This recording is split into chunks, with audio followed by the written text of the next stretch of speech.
What's up, guys? It's me. I'm back, and today we are doing a piece that I've been waiting to do for a while. But I couldn't do it because, moving. Now, this piece is a piece for the new. I say new. It came out a couple months ago. It came out like May. The The Sun and the Star. The Sun and the Star. My boys, my boys. I had to drum my boys.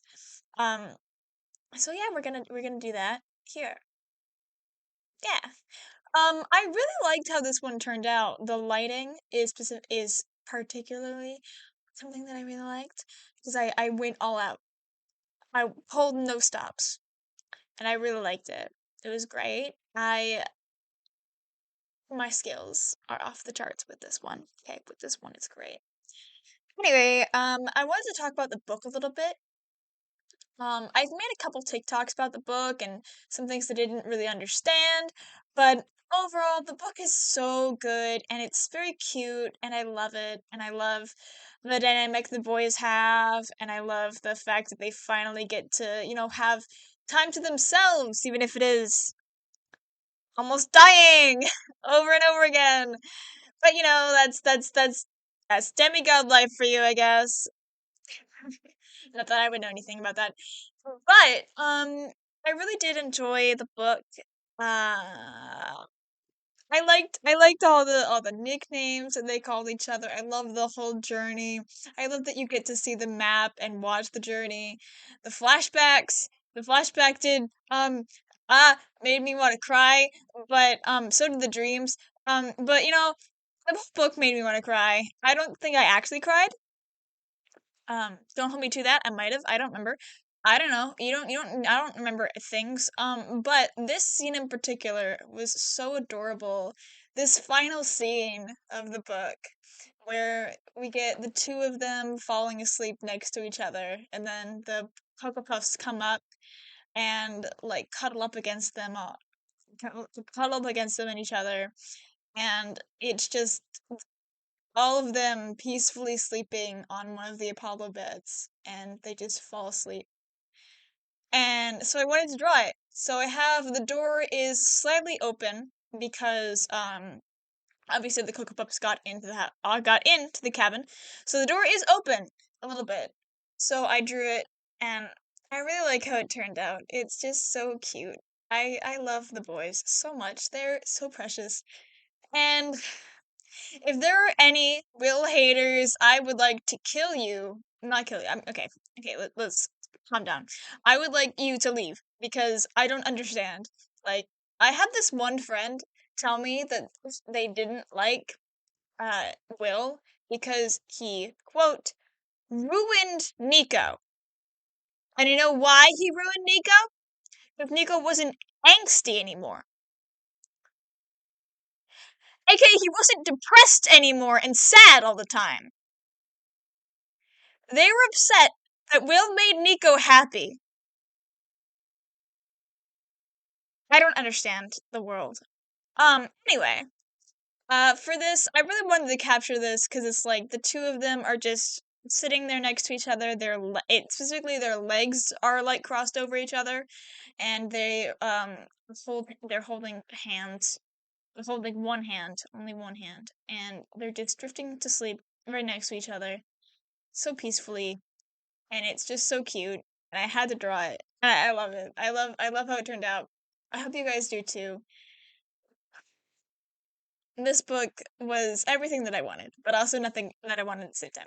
Because what I did want was when I heard that there was a Celestial book going to come out. I did not actually. I hadn't read uh, Charles Apollo at the time, so I was unaware of the foreshadowing.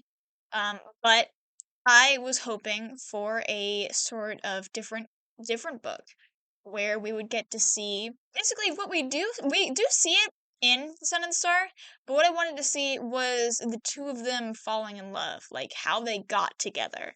We do get glimpses of that with them telling their story to Georgie. don't know how to pronounce her name, okay? But I mean, I get glimpses of that when they're telling their story to her, but I wanted to experience the story. I didn't want to hear it. I wanted to be there. I wanted to have a book alternating between the two of their perspectives, with Will seeing Nico in the infirmary, slowly falling in love with him. Nico realizing that Will might be falling for him, and then falling for him himself, and then all the stress, and then the two of them, and then the whole coming out scene where Nico wants to do something nice for him, and then of course the nymphs misunderstand, and he accidentally comes out to everybody in the process, which is just, it's so funny. But at the same time, it's kind of sad that he had to be, that it just had to happen that way, the way he didn't really plan it to happen. But I mean, it's just, I really did want to see that. I didn't want to just hear about it, mostly because of Nico's trauma with the whole Cupid situation. Because gross, disgusting, blasphemy.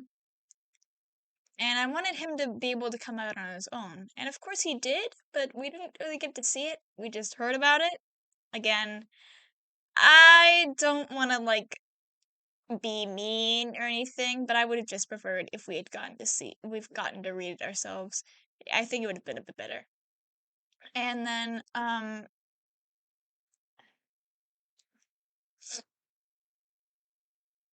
but what we did see, I really enjoyed, and I really liked the boys, having their time together.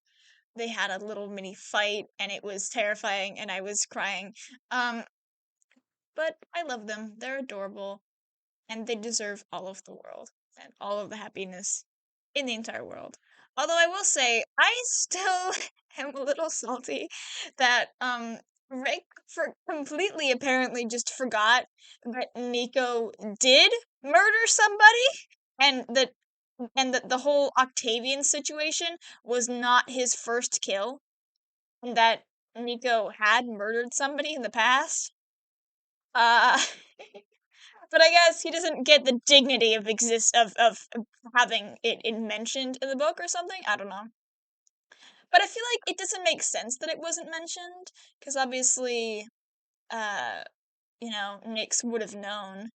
And I also wanted to know if he had ever told anyone about it, especially Will. That would have been really interesting to find out, like, maybe that Nico had never actually told Will about his murder, but then Nico would finally have to be forced to tell him when Nix exposed him, and maybe it would have caused another fight or something like that. But it wasn't mentioned at all, and I don't like that it wasn't mentioned at all. Although I will say, it's just, I don't care, but also, I just wish it was mentioned, because I was anticipating that. Although, another thing, I did like the book a lot. I loved that our first non-binary characters that we got to see them in the book. In the whole Railroad universe, I know technically, within definitions, Alex, it falls under the non-binary umbrella, but Alex is gender fluid and not agender and non-binary. But we got to see our first strictly non-binary characters in two characters who are not human. And I love them. I love both of them. I love His Majesty, and I love forgot the demon's name. But I love him too. I love them all. I love both of them. They're adorable. And as a non-binary character, wait, what? As a non-binary person, Jesus Christ, I personally don't care that it was just that they weren't human. But I do think that it was funny that they're not human, and I don't know, because I feel like a lot of people might be offended by that, considering that it's been a subject of criticism for a while in the community over how, like, different characters in different media that are non-binary have been non-human characters, or at least far from human, like Double Trouble in She-Ra. But I personally don't care, and I love His Majesty, and I love the demon whose name I forgot. But we're just putting the finishing touches on the drawing with the Cocoa Puffs because they're adorable and I love them and I love the Cocoa Puffs. Anyway, we're reaching the end of the video. Thank you guys so much for watching and listening to me rant. I hope you enjoyed this piece and bye bye.